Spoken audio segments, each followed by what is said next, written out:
Estudiar el presente nos preparará para el futuro. La pandemia del COVID-19 es una batalla a contrarreloj. Las decisiones que se apoyen en la ciencia y el conocimiento serán las más efectivas ante esta contingencia. Los especialistas del Centro de Estudios Estratégicos para el Desarrollo de la Universidad de Guadalajara, creadores de Jalisco a Futuro, un instrumento para contribuir al desarrollo del Estado, ahora aplican sus conocimientos para darle respuesta a la pregunta: ¿qué pasará en Jalisco después del COVID-19? Anticipando escenarios para evitar una crisis, el estudio analiza 7 principales temas: salud pública, economía, sociedad, política, demografía, educación, seguridad.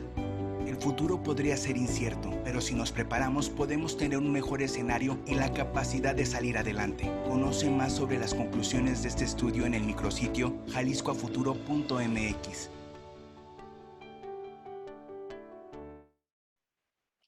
¿Qué tal? Muy buenos días. Gracias por conectarse nuevamente a esta serie de webinars organizados por la Universidad de Guadalajara. Mi nombre es Ibabel Arroyo, voy a ser su anfitriona durante la próxima hora en esta sesión virtual.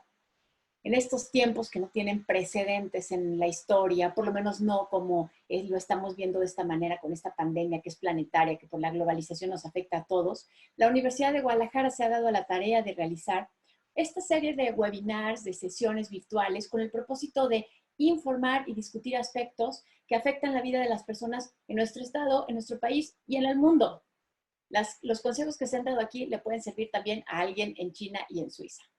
Con el mejor deseo que encuentren útil este ejercicio, hoy tendremos nuestro webinar número 4, que ahora se titula COVID-19 y la violencia de género. ¿Cómo afrontar la violencia contra la mujer y protegerla durante la contingencia? O en otras palabras, ¿qué hacemos con los golpes, gritos y sombrerazos en la casa que están llevando a las mujeres a sufrir más de lo que habitualmente sufren? Un par de avisos antes de empezar. Esta serie de webinars, ya lo saben, es abierta a la sociedad a través de la Vicerrectoría Ejecutiva, la Coordinación General Académica de la UDG, el Centro de Estudios Estratégicos para el Desarrollo, y esperamos que atiendan miembros de la comunidad universitaria, pero también empresarios, sociedad en general, estudiantes amas de casa, todo mundo. Por lo tanto, esta sesión es grabada y va a ser reproducida en vivo también en televisión y en radio a través de los medios de la Universidad de Guadalajara. Yo creo que este webinar es el único que se transmite en vivo en radio y televisión en el país. Pero además ahora tenemos un elemento adicional del que me siento muy orgullosa, estoy muy contenta y muy honrada de que este webinar va a ser transmitido y retransmitido por la aplicación que se llama Hours Network en 8 canales de televisión de Jalisco que cubren alrededor de 50 poblaciones del interior del estado y en Estados Unidos con nuestra población migrante. La aplicación ustedes la pueden bajar de su dispositivo móvil, se llama, se los voy a deletrar, OURS Network, Hours Network. Además, este webinar, como en otras ocasiones, va a ser puesto a su disposición en la página de la Universidad de Guadalajara. Al final lo podrán ver completo y también pueden ver allí los webinars que se han hecho en ocasiones anteriores. El de los pesos y centavos, qué hacer con nuestras finanzas, el de la salud mental también y el de los consejos jurídicos. Los 3 están en la página de la Universidad de Guadalajara. Ahora hemos invitado, como siempre, a un distinguido panel de expertos. Estoy muy honrada de estar con ellos y ellas el día de hoy. Y les voy a decir cuál es la dinámica, es la misma de los anteriores. Van a darse 30 minutos para que ellos compartan sus reflexiones, dejando los restantes minutos para la discusión y para las preguntas y respuestas. Así que, por favor, los invito a que ustedes hagan preguntas y comentarios a través de las redes sociales en donde se está transmitiendo también este webinar y a través del chat de la aplicación de Zoom. Las comunicaciones van a estar en todo momento silenciadas, pero ustedes pueden hacerlo a través de los chats. Bueno, pues vamos a empezar. Nuestras viviendas se han convertido en la primera línea de defensa ante la propagación del COVID-19. Aquí estamos todos guardados. Yo misma estoy hablando con ustedes desde mi casa en la Ciudad de México. Pero desafortunadamente los hogares no siempre son un lugar seguro para las mujeres. La violencia de género ha aumentado y de eso nos va a hablar nuestra primera panelista, de lo que está sucediendo en el país y algunas primeras hipótesis de por qué está sucediendo eso. Ella es la doctora Erika Loyo, profesora y jefa del Centro de Formación del Periodismo Digital de la Universidad de Guadalajara. Erika, ¿cómo estás? Muy buenos días. Buenos días, Ibabel. Muchas gracias a ti. Un saludo a todo nuestro auditorio y agradecimiento a las autoridades de la universidad por esta invitación. Pues sí, prácticamente este tema de la pandemia, el aislamiento en los hogares, que significarían un refugio y que en este momento ni siquiera son considerados como eso, ha triplicado en algunos casos y duplicado los casos de violencia de género, no solo en México, sino en todo el mundo en general. Voy brevemente a dar algunos datos que me parecen trascendentes. En la población de Hubei, en China, durante el periodo de aislamiento en febrero, aumentaron 3 veces las llamadas de emergencia por violencia de género. En este momento, en Argentina se han duplicado los feminicidios.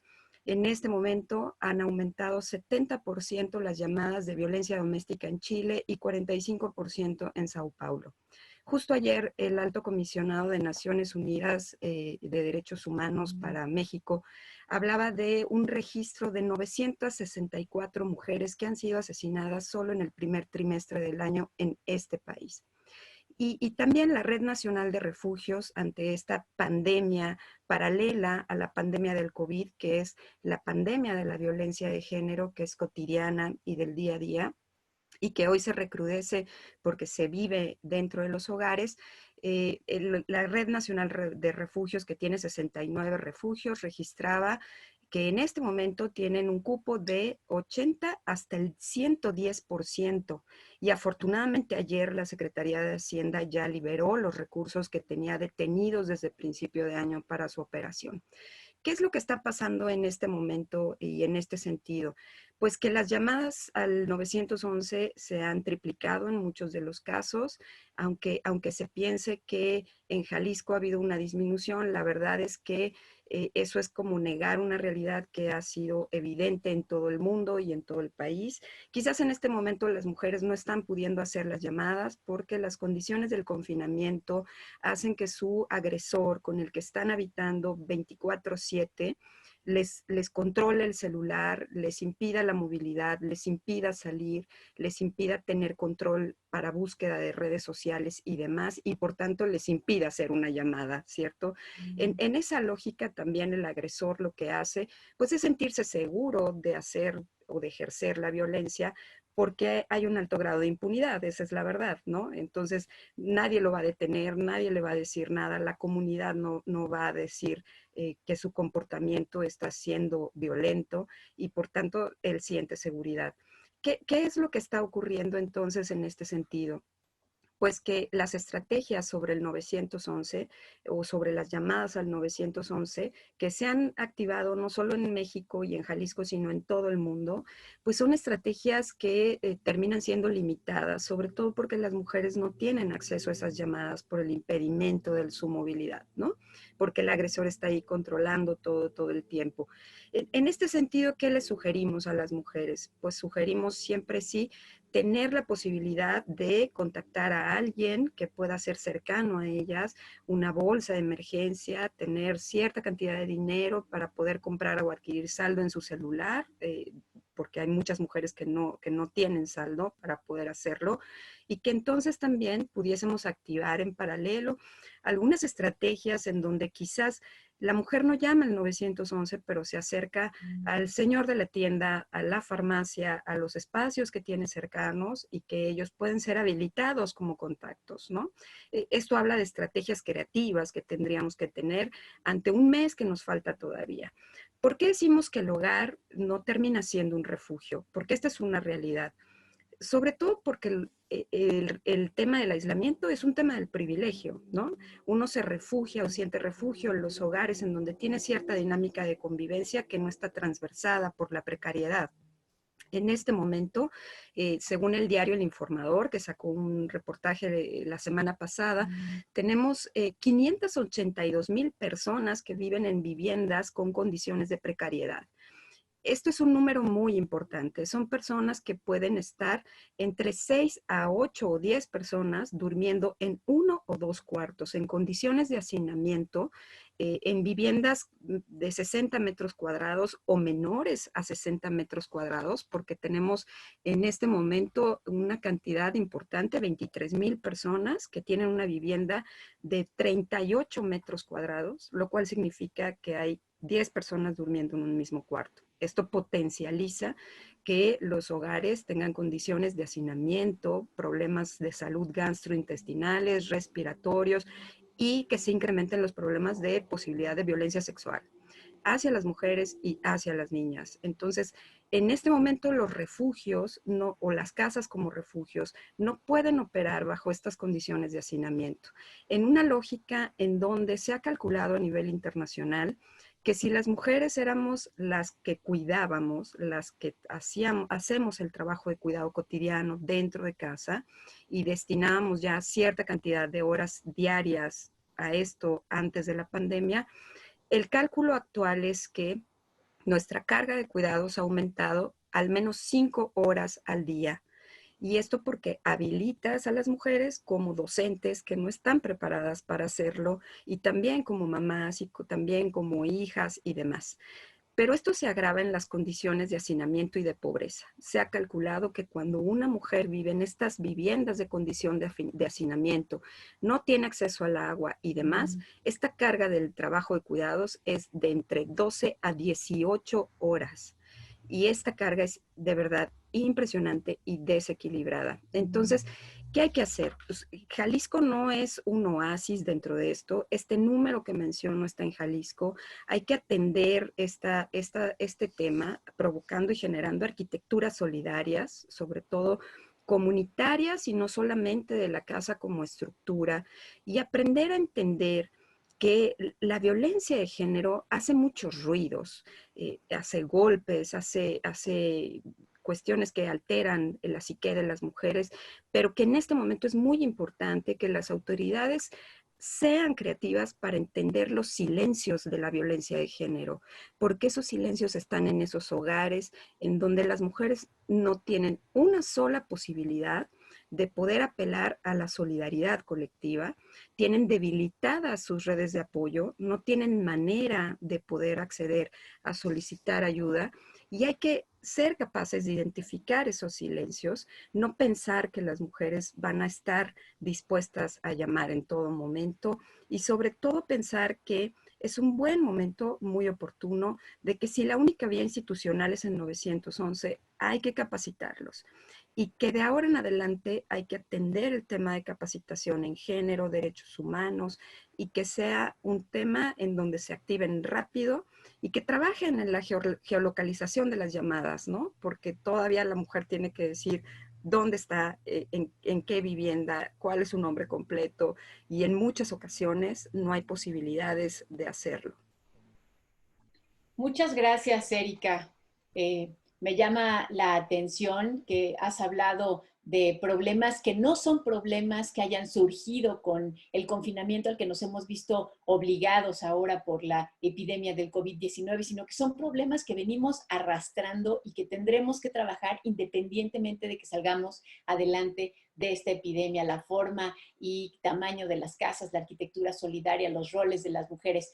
Y hablando de roles en la casa, le doy, creo que sobre eso va a poder ampliarnos un poco más nuestra segunda distinguidísima panelista, que es Ángeles González, profesora investigadora de la Universidad de Guadalajara, y es experta en temas de género, y supongo que también nos va a hablar de algo que veníamos arrastrando antes de que llegáramos a estar todos guardados en nuestras casas. Ángeles, ¿qué tal? ¿Cómo estás? Ángeles, ¿me escuchas? ¿Andas por ahí? Sí. Muy buenos días a todas y a todos. ¿Sí? Sí, te escuchamos bien, Ángeles, adelante. Es que acá me aparecía una cosa rara en el espacio cibernético. Sí, claro. Lo que acabas de decir, muy cierto, son temas que ya están instaurados en lo social y que justo es la parte que tenemos que, y el compromiso que tenemos que hacer todas y todos para desmontar. ¿De qué se trata cuando hablamos de violencia y género? Y sobre todo, cómo conciliar en este espacio de hacinamiento la vida familiar y la vida laboral. Voy a hablar lo más rápido que pueda para poder engarzar todos estos temas.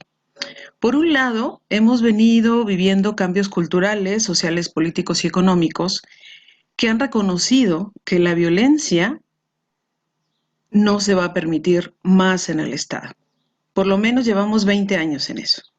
Quienes hemos venido trabajándolo, nos quedó claro, y así quedó en la Constitución del Estado de Jalisco, que este país se iba a dedicar a ser un país democrático donde la violencia es un delito, sobre todo la violencia en casa.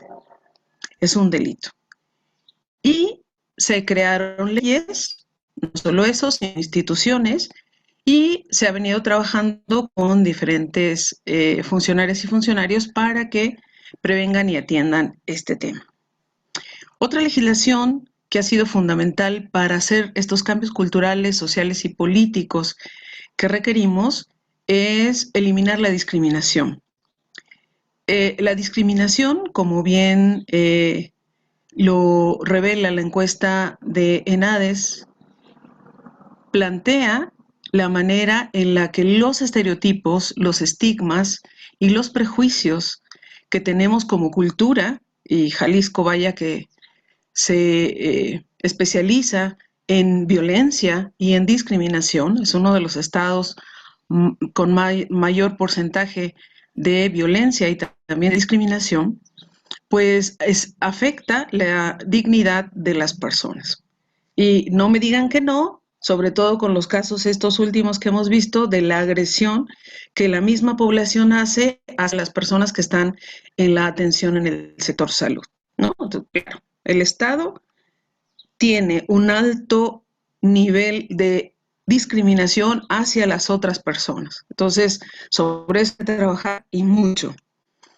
Y desde las ciencias sociales se ha documentado en los estudios de género y también desde los movimientos de mujeres los dos ejes transversales sobre los cuales la política pública tiene que transversalizar, que es justo la igualdad entre las mujeres y los hombres y una vida libre de violencia, reconociendo esos dos derechos, igualdad sustantiva y no violencia en la vida de las personas. Sabemos que la ley de acceso reconoce claramente que los tipos de violencia, la física, la psicológica, la sexual, la económica y la patrimonial, que son principalmente los que se dan en el ámbito de los diferentes grupos familiares, y también reconoce esta ley las modalidades, es decir, los ámbitos en los cuales se tendrá que trabajar. La familia, el ámbito laboral, el ámbito institucional, el educativo, la política, el noviazgo, el ámbito comunitario y evitar los feminicidios. ¿Qué nos ha propuesto marzo del 2020? Bueno, veníamos ya con la marcha del 8 de marzo con los grupos de mujeres para reconocer las diferentes violencias que las mujeres estamos viviendo. Y luego el 9 de marzo hicimos un paro nacional para reconocer el trabajo de las mujeres, esto que ya nos contaba Erika, y la manera en la que el trabajo doméstico de las mujeres en casa representa un alto porcentaje del Producto Interno Bruto. Y ahora, ¿qué nos plantea la pandemia? Bueno, que si todas y todos vamos a estar en el ámbito doméstico 24/7, entonces el reto del aislamiento es reconocer todo este ambiente que puede darse en casa, que es evitar que sigamos en condición de desigualdad y que solamente se cargue a las mujeres el trabajo doméstico.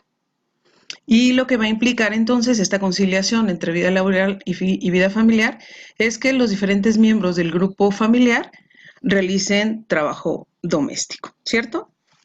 Entonces también va a implicar que reconozcamos las violencias que vivimos y también cuáles son las necesidades de las personas que conviven.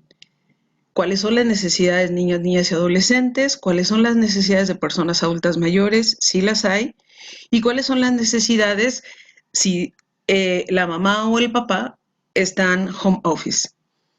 Y también los espacios y los tiempos. Hay que pensar en las estrategias familiares para que esto vaya encontrando el espacio personal de cada quien, el espacio colectivo, y que se cumplan las actividades que cada persona del grupo familiar lo pueda hacer. Ya también lo decía Erika, pues no todo mundo está en estas condiciones. Hay que reconocer también los grupos familiares en los que estas situaciones no se dan, ¿no? O no hay estos espacios para que se den. Entonces, pongámonos en esos zapatos y lo que vamos a ver es que se está incrementando, como ya se vio en este primer mes, que se está incrementando mucho el miedo, la ansiedad, la incertidumbre, la violencia en casa, ¿no? Y que se siguen reforzando los estereotipos de género. Pero a ver, bueno, si ya habíamos quedado en que vamos a modificar esto, pues es responsabilidad de todas y todos que vayamos haciendo estas modificaciones. Y además, este aislamiento nos proporciona los elementos para que podamos hacerlo. ¿Cómo lo podemos hacer? Porque me dijeron que de lo que se trata acá es de hacer propuestas en las cuales la gente pueda trabajar mejor y pueda enfrentar de mejor manera todo lo que nos está ocurriendo. Bueno, lo primero es buscar este apoyo.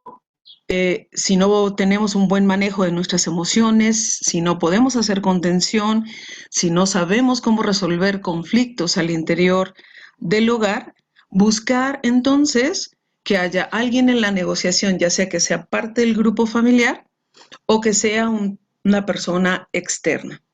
Y lo que vemos es que a nivel gubernamental se han incrementado, incluso institucional. La Universidad de Guadalajara puso al servicio toda esta parte de atención psicológica, porque justo nos estamos dando cuenta que quienes más llaman son chicas y chicos, ¿sí? Este apoyo psicológico que aparece en pantalla, ¿no? Y lo que tenemos que entonces buscar es que estos nuevos acuerdos familiares nos hagan compartir, convivir, ¿no?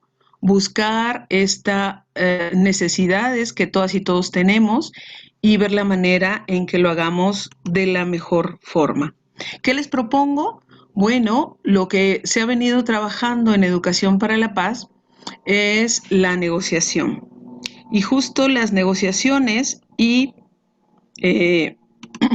buscar el manejo de que esta negociación sea, como les decía, por las diferentes personas que viven en el ámbito familiar o que se busque la mediación de alguien más, ya sea del mismo grupo o una persona externa de alguna institución vía telefónica, o también el apoyo que puede dar, en algunos casos, toda la parte policial, cuando la violencia ya esté rebasada por los diferentes miembros del grupo familiar. Ángeles, estás picadísima y aparte estás dando información muy relevante, pero tienes 10 segundos para terminar. Ok. Entonces, si no podemos resolverlo de manera familiar y de manera personal, busquemos entonces instituciones que puedan dar este apoyo de manera externa. Me parece que las instituciones gubernamentales están poniendo todo lo disponible para que se pueda dar este apoyo. Obliguemos también que estas instituciones sí lo hagan y avancemos todas para desmontar estereotipos de género y violencia dentro de casa y así poder conciliar todas las necesidades y vivir una cultura de igualdad y pasar del patriarcado, del machismo, a una cultura donde se reconozca a todas las personas y sus necesidades. Gracias. Muchísimas gracias, Ángeles González, profesora investigadora de la Universidad de Guadalajara, experta en temas de género. Oiga, les recuerdo que yo a todos los panelistas les hablo por su primer nombre y por su apellido, pero credenciales no les faltan, ¿eh?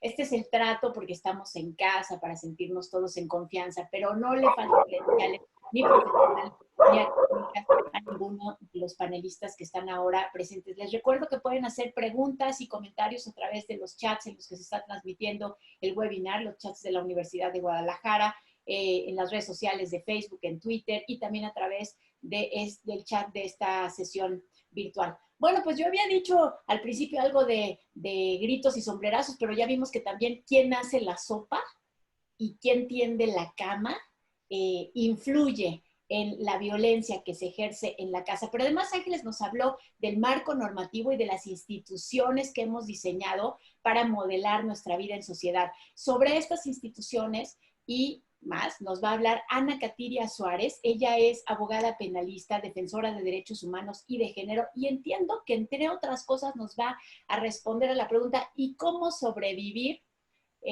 ¿A qué? ¿Al Ministerio Público? ¿Cómo estás, Ana Katiria? ¿Cómo te va?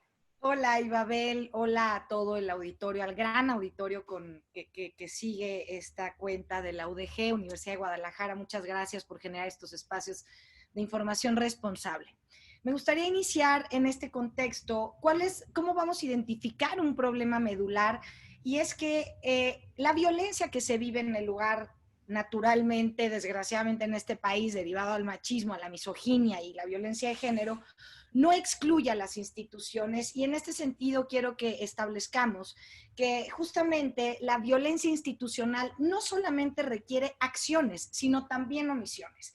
Y a mí me alarma muchísimo que a últimos días tenemos más de 116,000 llamadas de auxilio al 911 por abuso sexual, por acoso sexual, por violencia familiar, etcétera, ¿no? Pero evidentemente este número no es ni cercano a la realidad, no es cercano a lo que está ocurriendo en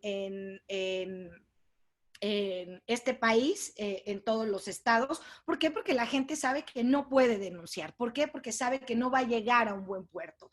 Y sabemos también que hoy en día la federación, el país, cuenta con más de 405 millones de pesos que tienen que estar destinados para refugios. ¿Y por qué voy a hacer alusión a esto? Lo primero y más importante, agradezco tu presentación, Ibabel. Quiero mencionarles que soy penalista de a pie, que todos los días estoy en el litigio de calle, en contacto con las víctimas, y por eso es que puedo hablar con conocimiento de causa. Una de las grandes problemáticas en este país son los primeros respondientes. ¿Qué vamos a hacer si dentro de casa estamos experimentando una violencia extrema y a quienes llamamos a pedir auxilio consideran que nuestra situación no es tan grave, porque siguen ejerciendo los mismos roles violentos que vivimos en casa? Es decir, se llama al 911, se pide una patrulla con urgencia y se pregunta cuál es el problema. Sin embargo, los primeros respondientes, ya sean los operadores del 911 o Policía de Seguridad Pública, no consideran que el estatus que se está viviendo en esa casa es suficientemente grave. Y lo vemos incluso en los ministerios públicos, porque quiero que sepa la ciudadanía que el hecho de estar en esta etapa de contingencia sanitaria no quiere decir que las fiscalías estén cerradas, no quiere decir que no haya ministerios públicos de turno. Y esto es muy delicado porque me he encontrado con situaciones en donde al hacer la llamada a las policías, ellos responden que, híjole, señorita, ¿sabe que no le vamos a poder dar el apoyo porque estamos en COVID, estamos en cuarentena? Y eso lo único que habla es de apatía, de indolencia, que nos lleva a un grado extremo de violencia que se llama feminicidio. Ahora, ¿cómo poder identificar que lo que estoy viviendo merece la atención del Estado para poderle exigir a las autoridades que cumplan con su deber? Denunciando. Por supuesto que existen los espacios públicos para que con las medidas de protección y sanitarias responsables se hagan las denuncias correspondientes. ¿Qué sucede con esto? Podemos solicitar medidas de protección o cautelares dictadas por un juez de control en esta etapa de confinamiento, en donde le dices, oye juez, esta persona que está al lado de mí, me está lastimando, me está lesionando y te solicito que lo separes de mi casa. Y esas son medidas de protección en un extremo dado que el juez considere que es dable, pero es mucho menos lo que podríamos esperar que llegue una víctima con el ojo de fuera, tal. No es cierto. Con una violencia que se demuestre de manera inmediata que tu integridad física está en peligro, el juez tiene la obligación de determinar esta medida cautelar y decretar la separación de cuerpos, el no acercamiento a las casas. No es pregunta. No es pregunta.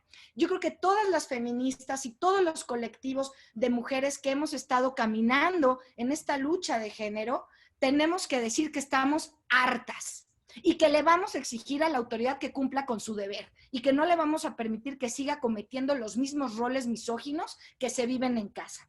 Para esto quiero mencionarte que es muy poco común que escuchemos en políticas públicas acercar la información a las víctimas de violencia de género o violencia familiar, llámense personas de la tercera edad, niños, niñas, adolescentes y mujeres que tienen derecho a la legítima defensa, que mi vida vale igual que la de mi agresor y que si tengo que lesionar la suya por poner en salvaguarda a la mía, lo tengo que hacer y tengo derecho a hacerlo porque la ley me lo permite, porque lesionar a alguien que está enfrente de mí para protegerme es un eximiente de responsabilidad y se llama legítima defensa.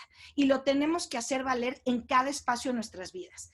Para nuestra libertad sexual, para defender nuestra vida y nuestros bienes, pero no solo los nuestros, también los del de al lado. Es decir, hijos, familiares que se encuentren en esta situación. Yo pregunto, ¿cómo espera la autoridad que se hagan denuncias eficientes si una mujer tiene que regresar a casa después de haber sido violentada?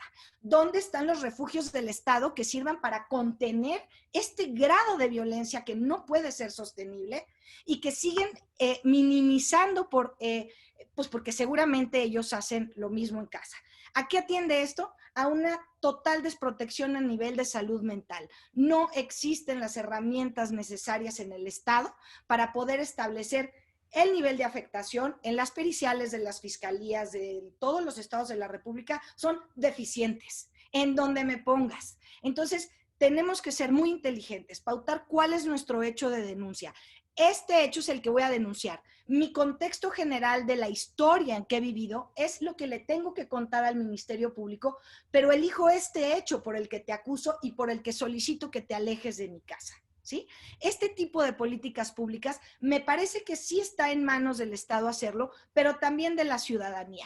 Hay muchísimas organizaciones civiles que hacen las veces del Estado. ¿Por qué? Porque el Estado es omiso, porque el Estado no le interesa poner atención en la formación profesional de la Policía de Seguridad Pública y de las diferentes instituciones como el Instituto de la Mujer. ¿Dónde está hoy las secretarías de la mujer y las presidentas de las instituciones de la mujer exigiéndole al presidente que en este confinamiento se dé prioridad a proteger la vida y la seguridad de las niñas, niños, adolescentes y de las mujeres? Yo lo que creo es que no tengamos miedo a levantar la voz. Con esto quiero terminar únicamente para definir cómo identificamos una violencia. Cuando se siente mal acá, cuando se siente mal en el estómago, cuando sientes que una sensación de culpa, de deuda, de miedo, entonces estás sufriendo violencia. Comunícate a los centros de apoyo, investiga por qué te sientes así y es porque estás siendo sometida, abusada. Y la violencia económica, patrimonial y física sí están vigentes en esta cuarentena. Se pueden iniciar incidentes en medios de tribunales familiares, incidentes de violencia económica, de violencia familiar, y tienen que responder de inmediato el Estado. No hagan caso. Levantemos la voz y primero pongámonos a buen resguardo. Muchísimas gracias. Muchas gracias, Ana Katiria Suárez. Me generaste sentimientos encontrados, porque por un lado me hiciste enojar ante el panorama que estás dibujando, pero por otro lado me sentí muy optimista de saber que alguien como tú está allí peleando, porque qué miedo que un juez se tope contigo, ¿eh? Ya me imagino, ojalá haya muchas abogadas como tú. Bueno, y ahora vamos a darle la palabra a nuestro cuarto panelista. Fíjense que él tiene un tema muy interesante, porque cuando hablamos de violencia de género, en general solo ponemos el foco en la mujer, pero ¿por qué no ponemos el foco también en el hombre? Y ojo, no nada más en la idea de que el hombre también puede ser violentado, sino en el hombre agresor, el hombre que está ejerciendo la violencia. De eso nos va a platicar Ricardo Ayllón, cofundador de Gendes, experto en lo que se llama nuevas masculinidades. Ricardo, ¿cómo estás? Hola, ¿qué tal? Buen día. Gracias a la universidad y un saludo a las compañeras. Sí, bueno, es un tema que desde Gendes hemos estado trabajando. Desde Gendes hablamos de masculinidades alternativas, el de nuevas masculinidades no nos gusta, pero ese será un tema aparte para otro webinario. Por lo pronto, sí. Creo que es bien importante comentar que, pues sí, los hombres en la gran mayoría de todos los casos que ya hablaron las compañeras, pues somos quienes ejercemos esas formas de violencia. Desde Gendes decimos, bueno, si somos parte de este problema, tenemos que ser parte de esa solución. Hablamos mucho de tomar responsabilidad activa de todas las acciones de violencia que tenemos. Y la fundamental es pararla y trabajar con nosotros mismos. Claro, dicho desde este lado, es como muy fácil hacerlo, vivirlo, es lo complicado. Y por eso también está Gendes, como apoyar a estos hombres que ejercen violencia de pareja y de familia. Ahora, en esta etapa de confinamiento que estamos viviendo, pues está mucho más complicado. Fíjate, la frase que se usa en nuestro país para que estemos en casa es muy clarita, ¿no? Y cada día a las 7 de la noche la escuchamos, quédate en casa, ¿no? 3 veces para que quede más clarito, nos dice el subsecretario. A ver, hombres construidos en esta cultura machista, más, menos, lo que sea, pero estamos en esta cultura los hombres. Esa frase, quédate en casa, pues va en contra totalmente de nuestra idea tradicional de ser hombre, porque el hombre estamos en lo público, no estamos en la casa. Entonces, el quédate en casa es, ok, voy a quedarme en casa, ¿no? Y vienen miles de problemas y situaciones que hemos estado viendo que ocurren. Para empezar, muchos de estos hombres que están en casa, que no están acostumbrados a vivir ahí, ahora tienen que, como estas ideas tradicionales de género que nos han dicho, pues ir en contra. Gran parte de lo que hemos visto es que hay un estrés, irritabilidad y desde ahí la expresión de esta emoción con violencia porque hay una situación de desempleo en la gran mayoría. Entonces, si vemos que una idea muy tradicional de ser hombres es que somos proveedores económicos y ahora no lo somos, pues desde ahí viene esta frustración, este enojo. 2, estar en casa confinados, ya lo decía Erika muy clarito, el hacinamiento. Sabemos de muchos hombres que dicen estoy harto, bueno, dicen otra palabra, estoy harto de estar en casa, irritable y aquí está, hasta está mi suegra y está el abuelo y está mi nuero, ¿no? Mi nuera, entonces como mucha gente y desde ahí está también este otro tema. Algo que hemos visto que no se ha tocado mucho es el tema de la sexualidad. Empiezan a salir temas con estos hombres que están en casa, que tienen otras parejas más allá de la esposa. Y entonces, al no verla, bueno, tienen este contacto vía celular y también se dan cuenta que ellas pueden también tener pareja y entonces el conflicto va saliendo. Estamos viendo entonces que esta cuarentena está haciendo que los temas de la construcción tradicional de ser hombres se pongan en la mesa y hay que trabajar con ellos. Algo fundamental que también estamos viendo es esta idea de que nosotros los hombres nos creemos Superman e invulnerables y que por alguna razón el coronavirus no nos va a dar porque tenemos pene, ¿no? Entonces yo creo que por ahí es como la idea de no me va a pasar. Entonces no uso cubrebocas, ando en la calle, saliendo, etcétera. Creo que a mí no me va a pasar. Y lo que estamos viendo en nuestra realidad es otra vez, ¡pum!, choca con ese estereotipo tradicional de ser hombres. Estamos muriendo más los hombres. En nuestro país, en México, hombres de 50 años en promedio estamos muriendo. Por ahí daban una explicación científica, que el cromosoma XY, etcétera. Puede ser, sin embargo, veamos la realidad con perspectiva de género. Los hombres nos cuidamos poco. Atención médica, poca o nula. Entonces, claro, tenemos sobrepeso, hipertensión, diabetes, etcétera. Más esta idea de sentirme vulnerable, ¡pum!, hace un caldo ahí de cultivo para que muramos más. Y no solo eso, estamos infectando también. Entonces, hay muchas problemáticas alrededor. Desde Gendes decidimos poner una línea de atención para hombres en esta situación. Decimos, si te sientes enojado, frustrado, llama. Llámanos y desde ahí vamos a atender lo urgente, no lo importante, que será prevenir y trabajar y cuestionar normas de género. Vamos a atender lo urgente, que es escuchar, dar, como decimos, primeros auxilios psicológicos con perspectiva de género y masculinidades. Y desde ahí es que el hombre respire. Primero, que salga del lugar de tensión, que logre respirar y estar en calma. Cuando esto pasa, empezamos a ver que se van expresando, van llorando, va soltando como todo este estrés. Entonces, fundamental para estos minutitos que me quedan, que si sientes tensión, frustración y enojo, incertidumbre, es normal, toda la gente lo estamos sintiendo. Lo que no es normal es que se traduzca en violencia. Entonces, importantísimo que puedas establecer previamente con las personas con las que vivas una señal de tiempo fuera, de retiro, que va a permitir que no haya una violencia directa. Es decir, estoy sintiéndome tan agobiado, señal de tiempo fuera. ¿Qué hago? Me voy al baño, aunque haya hacinamiento, bueno, pero en el baño voy a estar yo solo. Voy a estar a lo mejor ahí en algún cuarto y desde ahí puedo o llamar a la línea o respirar al menos unas 20 veces, inhalando, guardando y exhalando por la boca. O podemos escribir toda la situación que va ocurriendo. Sabemos que si hacemos estas situaciones o llamamos o respiramos, esto va a bajar. La tensión va a bajar. Insisto, es trabajar en lo urgente. El conseguir empleo y todo esto no lo vamos a resolver de manera inmediata, pero sí podemos resolver que no haya violencia directa. Muchas gracias, Ricardo. Qué interesante que también tengamos que poner atención. Es alarmante que a los hombres y las causas por las que están ejerciendo la violencia no se les preste la debida atención en otros lugares. Entiendo que esta línea telefónica de Jalisco es pionera en el país y apenas tiene 2 meses funcionando. Bueno, empezamos ahora sí con las preguntas del público. Nos queda poco tiempo.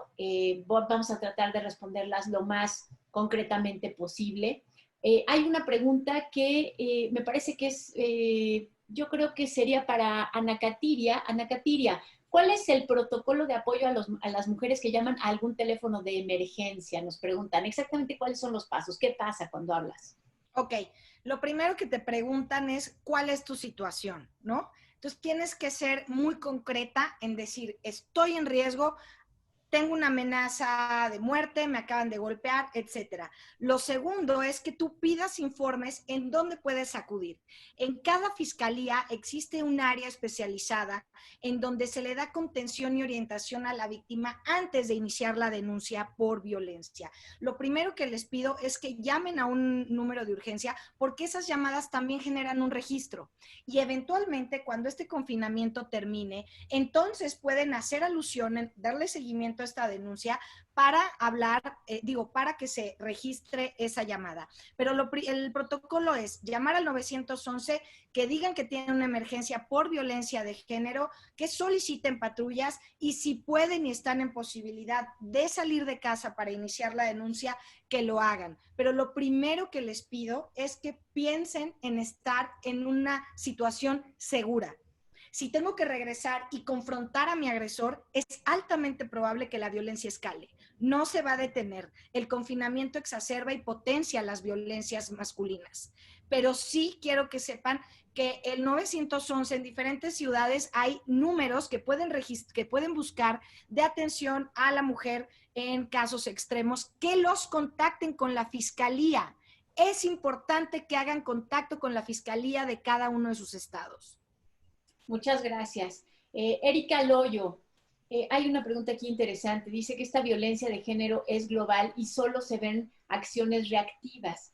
¿Qué acciones se pueden plantear para erradicar la violencia desde un punto de vista sistémico? Acciones para cambiar el sistema económico, social, cultural. ¿Qué pregunta tan fácil te tocó, Erika? Pues mira, justo estábamos hablando ayer en la red de Mujer y Hábitat sobre este tema, específicamente sobre lo sistémico. Evidentemente, este tema de la pandemia tomó a las instituciones que están encargadas de atender la violencia de género de una manera reactiva, para que reaccionaran de una manera reactiva. Y lo reactivo de manera inmediata, pues es habilitar estas líneas de atención telefónica, los refugios, etcétera, ¿no? Eso es como lo mínimo que tuvieron que hacer.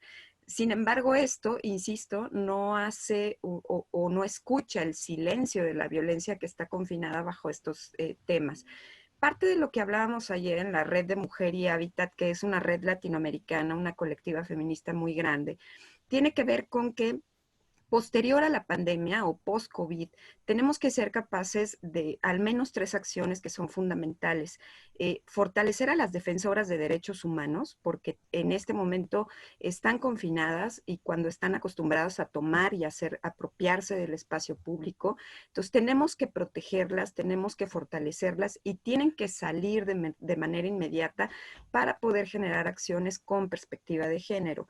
Esto es fundamental porque tanto las defensoras como las colectivas feministas son las que están apropiadas del espacio público y las que podrían en este momento, por ejemplo, a todos los programas de apoyo económico que se han estado diseñando, tienen una visión claramente androcentrista y patriarcal. Están hechos para los hombres, aunque digan que hay programas específicos para las mujeres, carecen de esta visión tan integral que significa la interseccionalidad, la perspectiva de género, etcétera, etcétera, ¿no? Entonces, es importante, sí, volver a fortalecer que las defensoras y los colectivos se vuelvan a apropiar de la calle y trabajen de manera sostenida con esto. Fortalecer también la presencia de las mujeres en todo lo que significa el liderazgo de las decisiones en la pandemia post-COVID. Esto es fundamental y lo ha dicho ONU y los organismos internacionales. Tienen que meter a liderazgos femeninos en todo lo que tiene que ver con las estrategias de la pandemia y post-pandemia. Y esto le da una perspectiva distinta a todo el proceso de atención, ¿no? Y después tendríamos que repensar en todas estas estrategias de acción.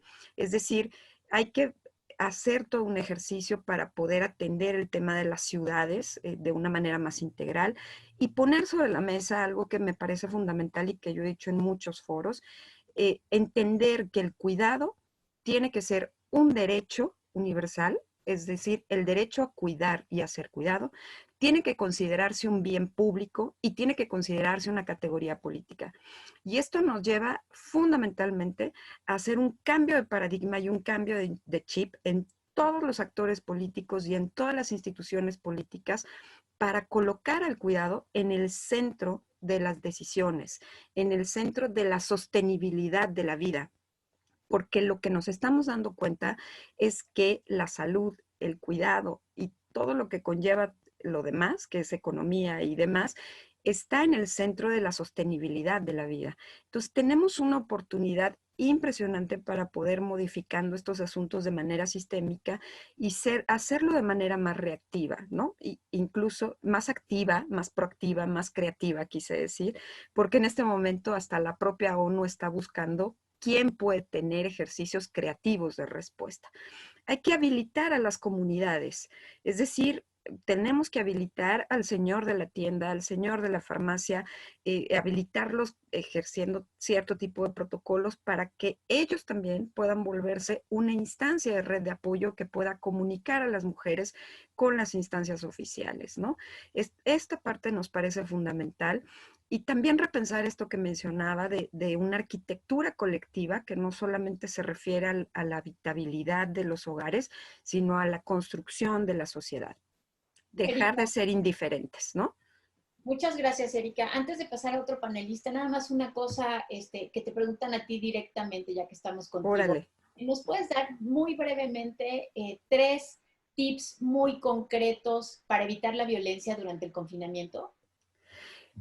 Mira, súper importante lo que acaba de mencionar Ricardo, es decir, si tú eres hombre y estás identificando cierto tipo de señales de ira y de enojo, tienes que respirar, tienes que pedir tiempo fuera, tienes que retirarte. Segundo, las estrategias de negociación y de diálogo, ¿no? Hay que dialogar nuestros desacuerdos. En este momento tenemos muchos desacuerdos entre la familia. Entonces, hay que dialogarlos, hay que consensarlos. Y tercero, yo creo que es importante mantener la calma. Esto permite evitar o tratar de disminuir los problemas de violencia, que no necesariamente tiene que ver con ya la atención de la cual magnánimamente ha hablado Ana, ¿no? Ana Katiria quiere abundar sobre esto. Necesitamos que se active tu micrófono. Ana. Perdón. Solamente abonar en este comentario, justamente, ¿qué es lo que recomiendo a las víctimas que confían en mi representación en este confinamiento, en este COVID? Es, si ya estás viviendo una situación insostenible, justamente generar estas medidas de negociación, pero no para que se resuelva tu problema marital. No. Ya está agotado, terminado tu problema, tu relación. Entonces, en este periodo, juega con tu mente, colócate como observador, como un investigador. No intentes que la persona cambie, documenta, toma videos, toma fotos, ten a la mano tus documentos personales, si puedes colocar cámaras, lo que sea. Hay dos cosas que a los violentadores le detiene. Uno, el señalamiento público, que esto se hará en un futuro frente a un juez de control.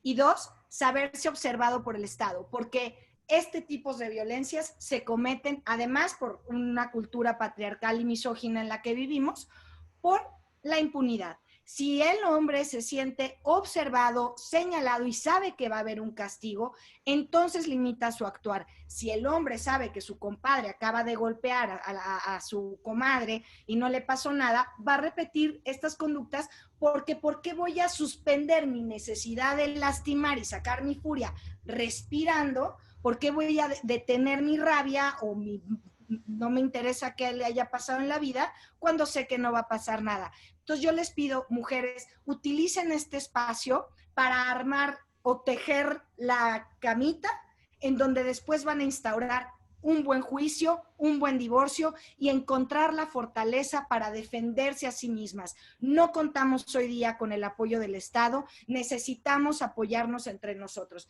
Y lo que el Estado nos proporciona es carente, es deficiente, es indolente, no nos funciona del todo, con lo cual tenemos que ponernos avispadas y sobrevivir. Tomen fotos, videos y protejan a su familia.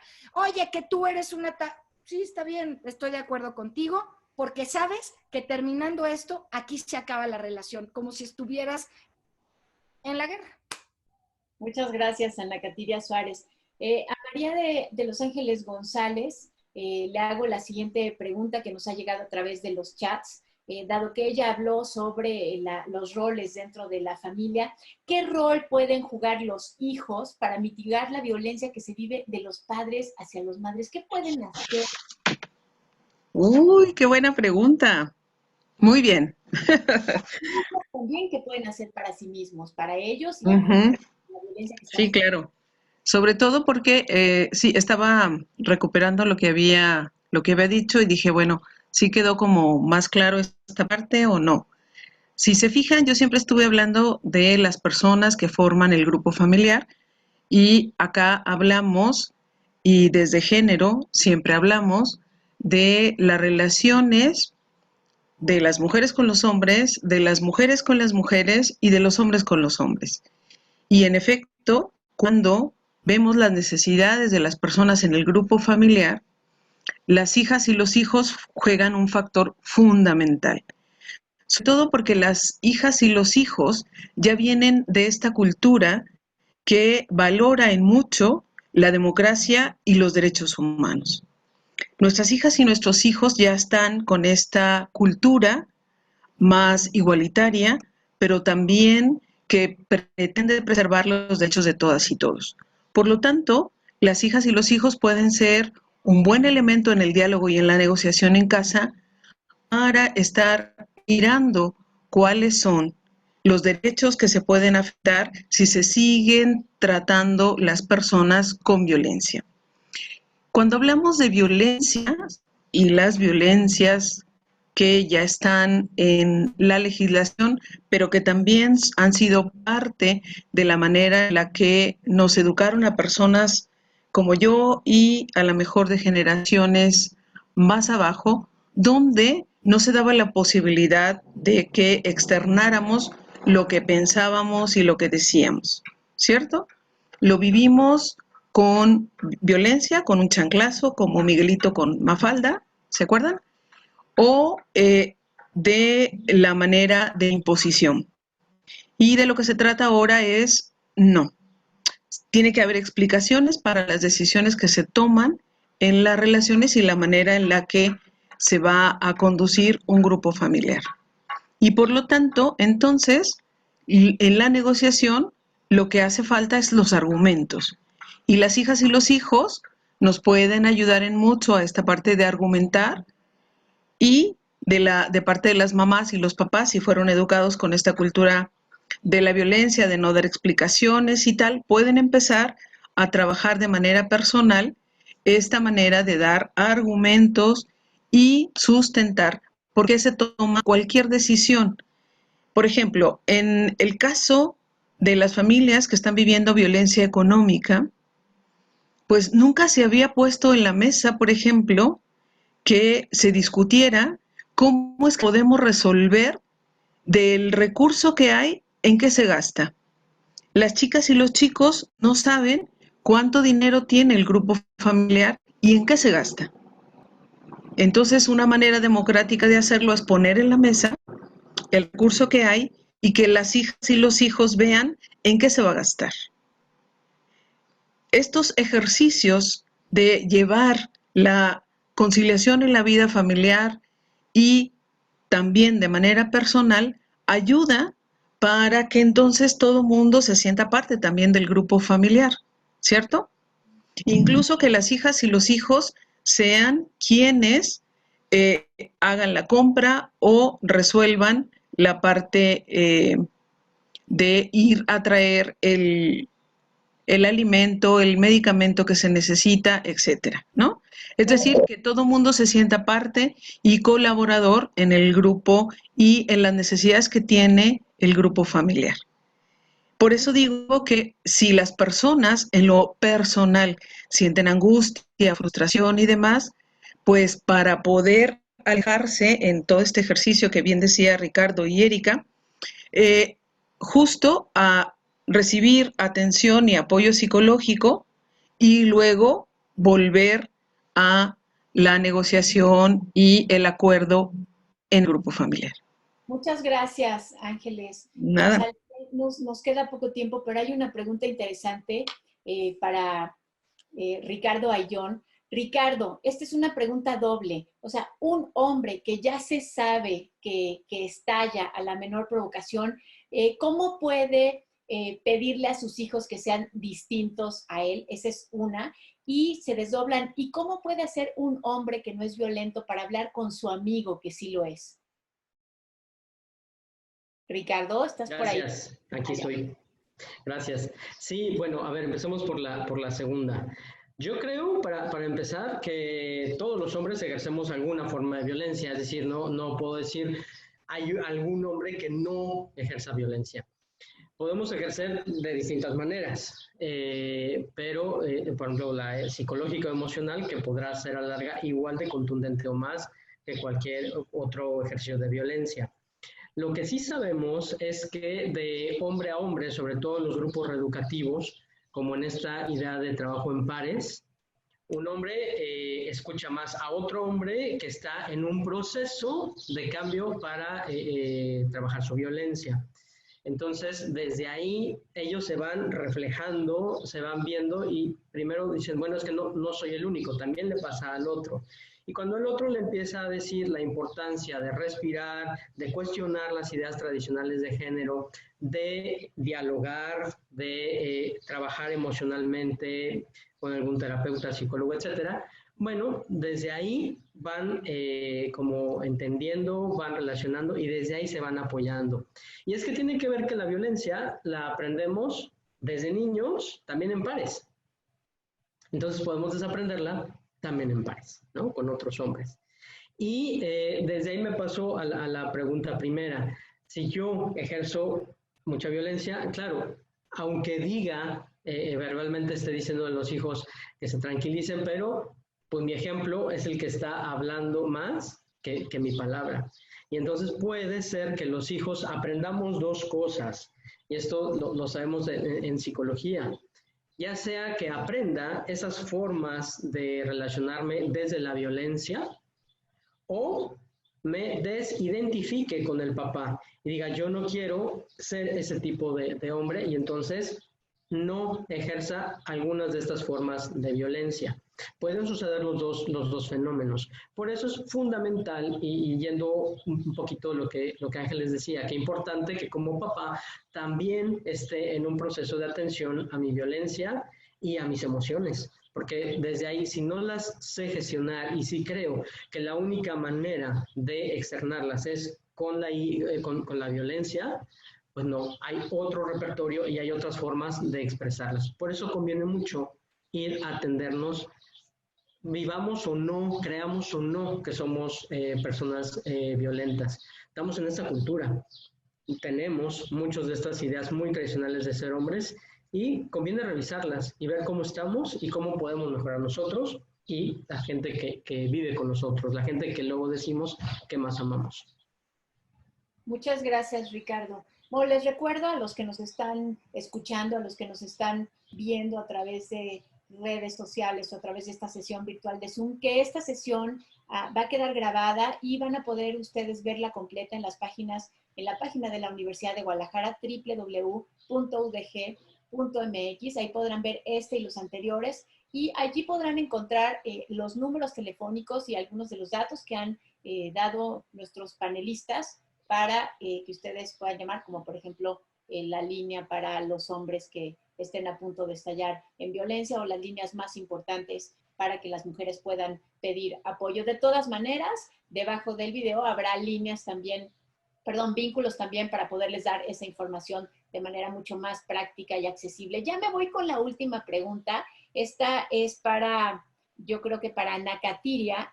De todas maneras, si alguno de los panelistas quiere abundar o dar algún comentario adicional, por supuesto que eso es posible. Ana Katiria, ¿cómo se puede ayudar a una mujer que sufre violencia sin que se sepa que soy yo quien le estoy ayudando?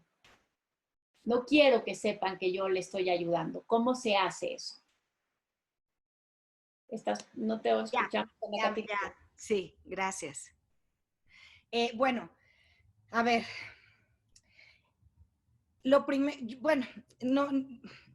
Entiendo la situación de la persona que quiere ayudar sin ser vista. Todos los ciudadanos tenemos incluso la obligación constitucional de denunciar hechos que conocemos como la comisión de un delito. Por supuesto que podemos hacer llamadas al 911 y también queda registrada. Una cosa que se me olvidó decir: parte de estas políticas públicas, para responder la pregunta de la compañera, en caso de que una mujer esté siendo violentada y quiera llamar a la policía o tal, si hay menores, también buscar al DIF, y entonces gente del DIF tiene que acudir a esta casa. La única forma de ayudar a una víctima que está sufriendo de violencia es que la víctima quiera. Desgraciadamente, cuando una víctima no está lista, no digo que no quiera porque le guste sufrir violencia, evidentemente, los ciclos de la violencia se comportan de manera muy particular, pero yo le recomendaría a esta persona que no quiere que sepa que esta persona está siendo ayudada o puede ser ayudada. La información es poder. Y creo que proporcionarle información que genere certidumbre en las personas nos alienta a dar el siguiente paso. No necesariamente ayudar significa traer a la policía y sacar al violentador de casa de esa mujer. Puede ayudarla explicándole que hay lugares donde le pueden proporcionar información de cuáles son sus derechos. Comúnmente nos encontramos con víctimas que siempre dicen: ay, yo no sabía que tenía derecho a esto, yo no sabía que no me podía quitar a mis hijos. Muchas mujeres no se separan porque una de las grandes amenazas de estos violentadores, y perdón compañero que me interesa muchísimo tu trabajo, pero muchas de estas mujeres se someten por esta amenaza de te voy a quitar a los niños. No, señora, no le pueden quitar a los niños. El violentador se demuestra muy fácil que es un violentador y claramente no hay ninguna fórmula para que un juez le otorgue la guardia y custodia a un violentador. Pero si mi consejo pudiera abonar en algo es, dale información. Dale papelitos, páginas de internet, que se informe cuáles son las consecuencias en su vida personal cuando no suspende o intenta suspender estos ciclos de violencia. Me parece que una primer pauta es ayudar con contención. No necesitamos ser psicólogas, no necesitamos ser psicólogos para poder ayudar a alguien que está en una situación de riesgo o emocionalmente violentada. Puedes decirle, yo te creo, es lo más importante. Yo no minimizo lo que estás viviendo y quiero que sepas que hay maneras de suspender esta dinámica porque tienes derecho a vivir una vida libre de violencia. No hay un solo ser humano, ni tu marido, ni quien te haya dado la vida, que pueda coartar ese derecho para que busques una vida libre de violencia. Hay muchas herramientas para fortalecer a las víctimas en este proceso. Yo me pongo a disposición de quien quiera ponerse en contacto conmigo y poder asesorarlos en este sentido. La dinámica que te interrumpa, pero justamente ahorita que estás diciendo esto que te pones a disposición, hay muchos que han pedido los contactos o por lo menos las redes sociales de los 4 panelistas. Entonces, ¿les parece si van dando algún medio de contacto para que la gente pueda buscarlos? Claro que sí. Mi Twitter es @anacatiria. Tengo una página pública como Anacatiria Suárez Castro. Cualquiera de ambas medios, yo contesto personalmente. No tiene que llevar un caso para poder ser asesorada. Hay muchísimas personas que estamos en esta vocación de informar. La información nos quita el miedo. Recordemos que sentimos miedo a lo desconocido. Cuando sabemos a qué nos vamos a enfrentar, entonces vamos a tener la valentía de intentar vivir una vida libre de violencia sabién a qué tenemos derecho. Creo que sería un buen paso para ayudar a alguien que está sufriendo de violencia en este momento. Muchas gracias, Ana Catiria. Ángeles González, ¿tienes algún medio de contacto que puedas otorgarnos para que la gente pueda buscarte? Sí, claro que sí. Mi correo electrónico, angegon 65 @hotmail. angegon65@hotmail.com. Hotmail.com. Muchas gracias. No, al contrario. ¿Tienes algún medio de contacto, redes sociales que puedas proporcionarnos? ¿No te oímos? Ricardo. Ahí estoy. Okay. Sí, claro. La página de Gendes, www.gendes.org.mx, para que puedan ver todo lo que hay ahí. Hay mucho material, hay información. De igual manera en el Facebook, igual, Gendes AC, podrán encontrar mucha información. En el canal de YouTube buscan igual Gendes, encontrarán videos, guías que se han hecho investigación al respecto. Entonces, ahí hay mucha información. En mi correo, ricardo@gendes.org.mx, también puedan escribir y desde ahí lo que soliciten se les mandará información. Muchas gracias. Erika Loyo, ¿algún contacto que nos proporciones? Sí, yo solo manejo Twitter, @ericaloyob, así es como estoy. Y bueno, en mi correo electrónico, que es loyo.erica, o no, erica.loyo@redudg.udg.mx. Muy bien, muchas gracias. Loyo con Y, ¿verdad? Para que todos... Así es, así es. Muchas gracias. Bueno, con esto llegamos al final de este webinar. Ha sido muy interesante. Podríamos quedarnos aquí. Hay muchos caminos que todavía podríamos seguir andando, pero se nos acabó el tiempo. Muchas gracias. Primero, a todos ustedes que nos acompañaron, que nos hicieron llegar sus preguntas. Después, a los panelistas que hicieron un esfuerzo enorme por sintetizar su conocimiento en esta hora que hemos estado con ustedes. Muchas gracias a Erika, Ángeles, Ricardo y Ana Catiria.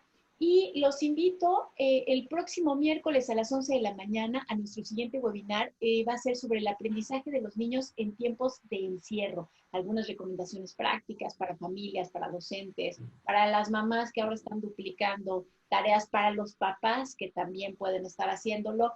Y los esperamos a las 11 de la mañana. Muchas gracias por habernos acompañado. Los números de contacto, perdón, las ligas de contacto, las redes sociales de nuestros panelistas también se pondrán al final de este video y estarán en la página www.udg.mx. Muchas gracias y buenas tardes.